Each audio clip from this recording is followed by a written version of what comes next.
ઈદે મિલાદના પવિત્ર અને મુબારક અવસરે 12મી રબીઉલ અવ્વલની નૂરાની રાત્રે આમોદની મકબૂલ ધરતી પર આસ્થા અને અકીદતનો અદ્ભુત નજારો જોવા મળ્યો હતો।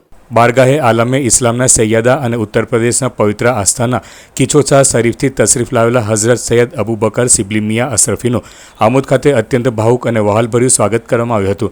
હઝરત અશરફીના કદમ મુબારક પડતા જ સમગ્ર આમોદ શરીફમાં ખુશીઓની લહેર છવાઈ ગઈ હતી। આમોદ દરબારના મુખ્ય ગેટ ખાતે બારગાહે અશરફીના અકીદતમંદોએ ગુલાબના ફૂલોની ન્યોછાવર કરીને ઇશ્કે રસૂલના નારાઓ સાથે હુઝુર મિયા હુઝુરનું બાસાદાબ સન્માન કર્યું હતું। પીરો મુર્શિદની એક ઝલક મેળવી રૂહાનિયત અને બરકત હાસિલ કરવા મુરીદો અને અકીદતમંદોનો બેસુમાર મજમો ઉમટી પડ્યો હતો। આ પવિત્ર ઇસ્તેકબાલનું મુખ્ય આકર્ષણ નવજુવાનો દ્વારા કાઢવામાં આવેલી ભવ્ય અને ઈમાન અફરોઝ બાઇક રેલી હતી।